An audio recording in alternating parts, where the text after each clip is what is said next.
Para los procesos especiales vamos a empezar nosotros, ¿no? En este caso con el proceso isocórico.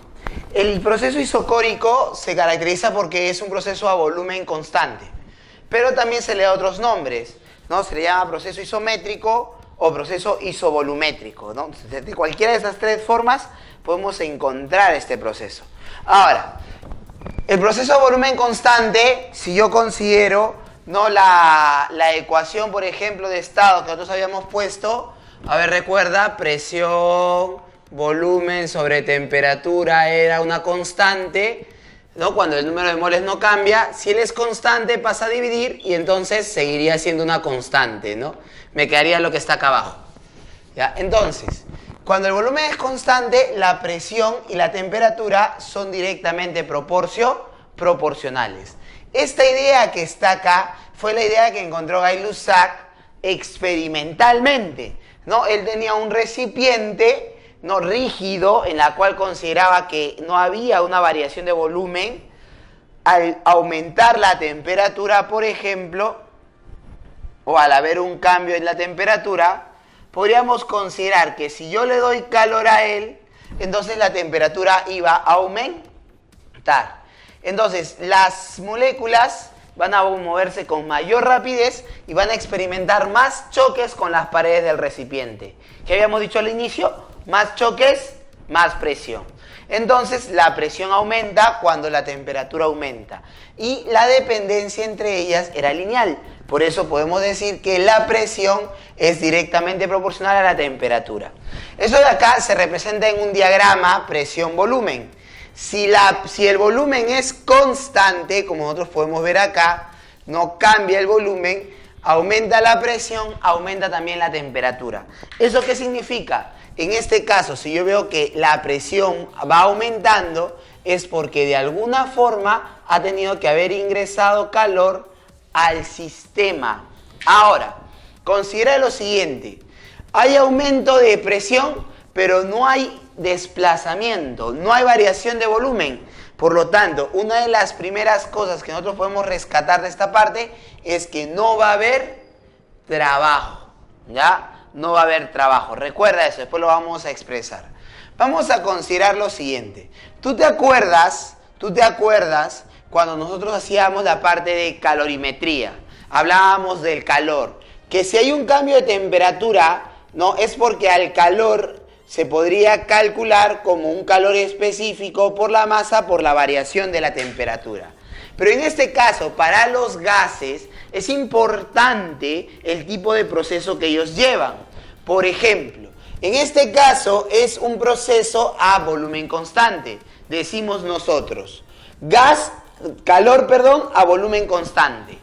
Sería el calor específico a volumen constante. Sería la masa por la variación de la temperatura. Este calor a volumen constante sería el calor específico a volumen constante por la masa. ¿A qué era igual? A ver, recuerda, el número de moles era la masa entre la masa molar. Pasa a multiplicar. Entonces sería acá masa, número de moles por, o vamos a escribirlo así, masa molar por número de moles. Voy a borrarle el paréntesis que había puesto. Voy a dejarlo así. Por la variación de la temperatura. Dime, ahora, ¿qué es lo que tendríamos? Si tú unes a ellos dos, va a aparecer lo que se va a llamar capacidad calorífica. Pero ojo, C sub B lo vas a llamar, ¿ya? Porque estamos usando un volumen constante. Entonces, tendrías tú que el calor a volumen constante sería igual a un C sub B por N por la variación de la temperatura. Ahora, debemos considerar nosotros una idea importante en esta parte que está acá.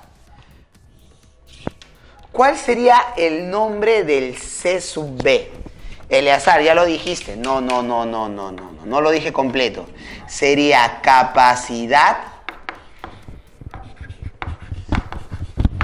calorífica molar a volumen constante. ¿Y por qué molar, Eleazar? A ver, dime. Ah, ya simple, porque si tú te das cuenta, es una capacidad calorífica, pero por unidad de mol.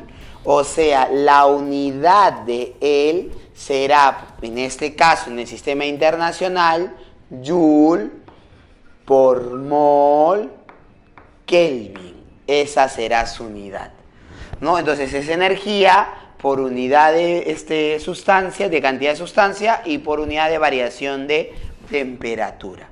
Ya toma en cuenta esa idea. Ahora, en este caso, si tú ahora le vas a aplicar la primera ley de la termodinámica, calor es igual a trabajo más la variación de la energía interna, habíamos considerado nosotros ¿qué cosa? ¿Te acuerdas? Que como no hay, mira tú, desplazamiento, no hay cambio en el volumen, no hay trabajo. Por lo tanto, él vale cero.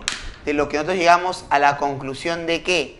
Que el calor a volumen constante simplemente se utiliza para variar ¿qué cosa?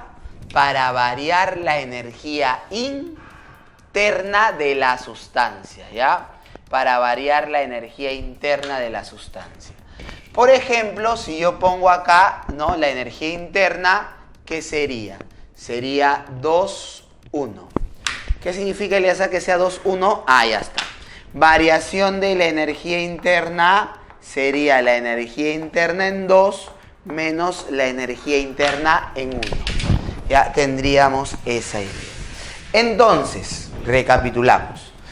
Esta ley de que la presión y la temperatura sean directamente proporcionales lo determinó Gay-Lussac en forma experimental. Este K simplemente es una constante. Cuando aumenta la temperatura, aumenta la cantidad de choques con la superficie del recipiente y por lo tanto, a más choques, más presión. Entonces, habíamos considerado que la capacidad calorífica molar, ¿a qué sería igual entonces la capacidad calorífica molar? Al calor específico molar por la masa molar de la sustancia, ¿ya? Y acá solamente lo hemos analizado a volumen constante. Ahora, vamos a ver el análisis, ¿no? En un proceso isotérmico.